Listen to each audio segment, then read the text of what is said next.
Meu dia não começa sem café. Café pra mim tem que ser feito na hora. Todo dia eu tomo café. Eu tomo café praticamente o dia todo. Amo café. Não fico sem café.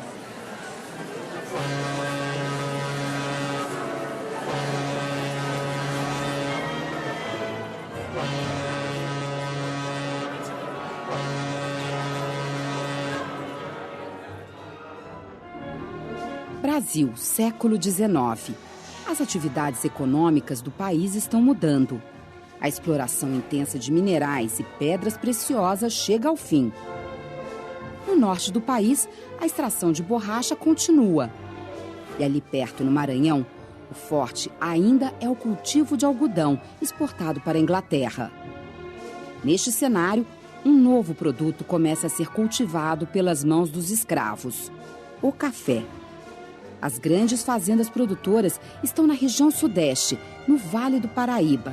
Parte São Paulo, parte Rio de Janeiro. O início da produção em grande escala do café certamente produziu uma grande mudança no país. Uma mudança econômica, em primeiro lugar, social, cultural, enfim. Houve até quem falasse de uma civilização do café. O café, com certeza, ele foi a base da economia brasileira, chegando a ser 80% da balança de exportação do Brasil. Então, ele basicamente segurou a economia brasileira nesse período, né, do começo do século XX. Os negros responsáveis pelo plantio do café começam, aos poucos, a ser substituídos pelo imigrante europeu.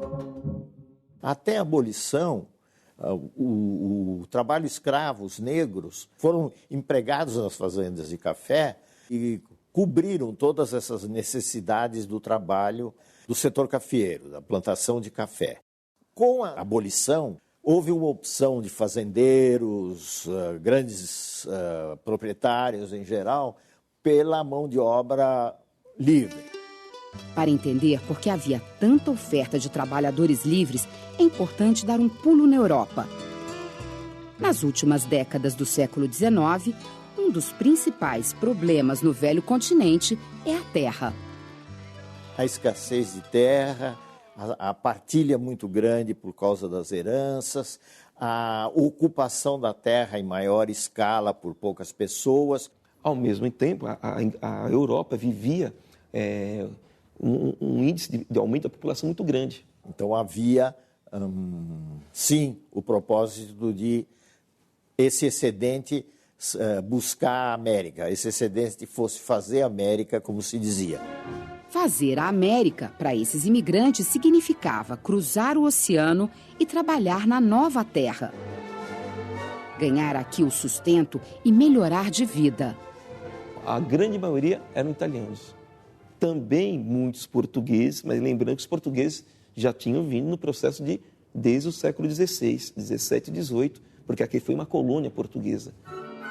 Diante das dificuldades da Europa, atrair imigrantes para as fazendas de café passou a ser interessante para os fazendeiros, que contavam com apoio financeiro do Estado nesta empreitada. Então o Estado de São Paulo e algumas sociedades privadas incentivaram muito a vinda de imigrantes para o Brasil, colocando agentes na Europa, distribuindo panfletos, contando as belezas da terra, os sonhos da terra, e naturalmente havia um grau de decepção inevitável. Decepção que muitos imigrantes sentiriam após a chegada, com um trabalho árduo nas lavouras de café e com saudade da terra natal. Por mais que nos primeiros tempos se desvalorizasse o imigrante que vinha como trabalhador braçal, sempre havia uma imagem: ele é branco e ele é europeu, ele traz alguma coisa de positivo da Europa. As relações de trabalho em boa parte dos países ocidentais estavam mudando. No Brasil, não era diferente. Fazendeiros e empresários, atentos às transformações que aconteciam em outros países, sabiam que o trabalho escravo, mais cedo ou mais tarde, iria acabar. Por pressão da Inglaterra de um lado e pela atividade do movimento abolicionista no Brasil, era mais do que evidente que o trabalho escravo ia acabar. O mundo está mudando porque nós, os britânicos, queremos. Nós somos o futuro. E é claro que também para os ingleses, já nessa segunda fase da Revolução Industrial, interessava a mão de obra assalariada, o capital. Escravo não ganha dinheiro, ele não tem renda. Se ele não tem renda, não tem dinheiro, ele não tem como consumir. Meu negócio é ganhar dinheiro. Então, para a Inglaterra, economicamente, interessava o fim da escravidão. O Brasil foi um dos últimos da América a abolir o trabalho escravo. Nos anos 1880, a cultura do café atinge o auge da produtividade e atrai até 10 anos depois 530 mil trabalhadores europeus. Entre 1891 e 1900, chegam mais de 1 milhão de pessoas. Quase todos os imigrantes são camponeses, mas há também operários, artesãos e pequenos comerciantes. Eles chegam à hospedaria de Santos e aguardam os contratos de trabalho. Assinam e seguem de trem para as fazendas de café no interior. A família do meu avô, quando chegou, foi morar numa fazenda em Bocaina, no interior do estado, chamada Mar de Espanha. Era o nome da fazenda. Uma fazenda gigante de café.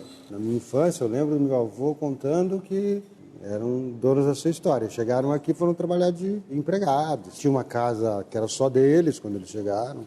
Era uma quantidade de gente muito grande numa casa muito pequena e tinham muitas crianças dormindo em colchão de palha.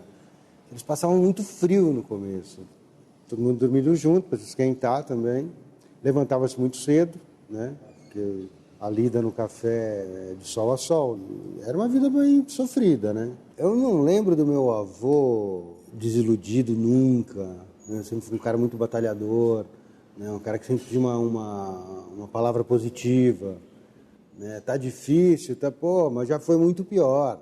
A imigração é um grande fenômeno, realmente, um grande fenômeno social, demográfico, mas ela se concentrou bastante nos estados do Sul, com a imigração italiana e alemã, e principalmente em São Paulo, com a imigração italiana, espanhola e a portuguesa que vinha desde sempre. Em 10 anos, de 1890 a 1900, a população da cidade de São Paulo cresce quase 200 mil habitantes e de cerca de 65 mil pessoas passa para 260 mil. Ou seja, entre 10 pessoas, quase 7 são estrangeiras. E é nas cidades que boa parte dos negros, agora libertos, se concentra em busca de trabalho. Com a abolição da escravatura, o problema do negro não foi resolvido. Claro, era melhor ser livre do que ser escravo, isso não há dúvida. Mas os serviços que eles desempenharam foram serviços sempre mal remunerados e mal considerados na sociedade. Dizia-se que o negro não tinha habilidade para trabalhar numa máquina, numa fábrica. No meu livro, eu faço uma pesquisa e a maioria dos trabalhadores em fábrica em São Paulo é mulheres e crianças. O que indica o quê? Que você não precisava de uma qualificação técnica para trabalhar numa fábrica ou para colher o café. Então, não é acabar a escravidão e tornar o negro, o índio ou o mestiço um trabalhador assalariado. Nas cidades, o convívio entre imigrantes e brasileiros, negros, índios, mestiços, caipiras e caboclos, às vezes foi amistoso e às vezes nem tanto. Para conseguir trabalho nas fábricas, segundo alguns historiadores, nem havia disputa. Porque boa parte das indústrias é de imigrantes também, né? O Conde Matarazzo, o Scarpa, Carbonelli. Então, esses imigrantes empresários, eles empregavam os patrícios, não os brasileiros. O imigrante trabalha muito por quê? É o desejo de fazer América, vir para a América, vir para o Brasil, adquirir ganhos e voltar para a Europa. Muitos imigrantes adotaram o Brasil como a nova pátria e conviveram com esta mistura de culturas e de sotaques. Um bom exemplo é o bairro do Bexiga, em São Paulo. Adoniran Barbosa é um grande exemplo disso, né? Com aquele linguajar macarrônico dele, né, italiano, ele canta samba, né? E canta samba falando da malandragem lá no Bexiga. Então, o Bexiga foi um grande espaço de convívio, de cultura.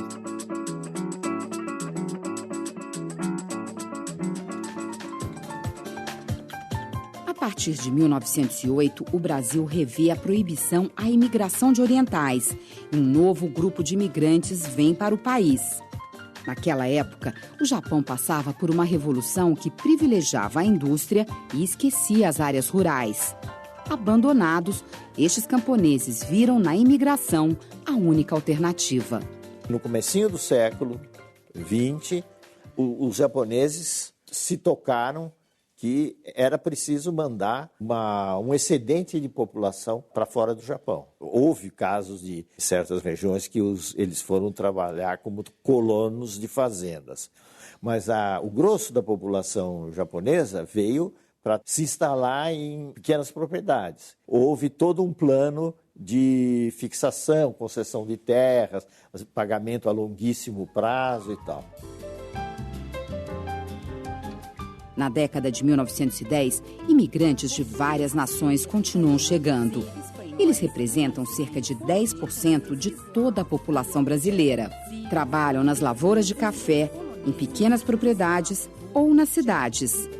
Da Itália, Portugal e Espanha, vêm aqueles que ficariam principalmente em São Paulo. Se a gente for para o sul, vem alemães, que são os primeiros.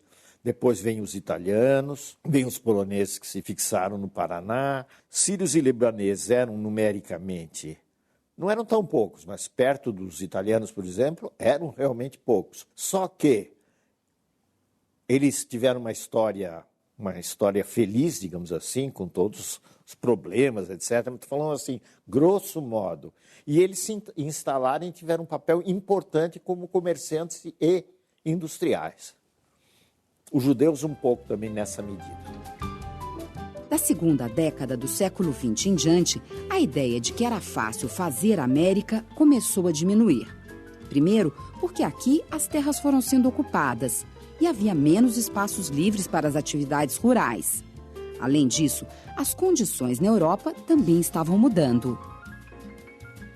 A situação da Alemanha tinha mudado, a situação de Portugal, de certo modo, a situação da Itália.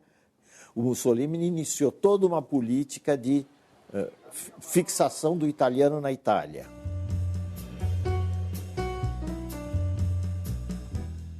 O Brasil nunca mais recebeu uma população tão expressiva quanto essa, que veio no período de 1880 a 1910 para trabalhar inicialmente nas fazendas de café.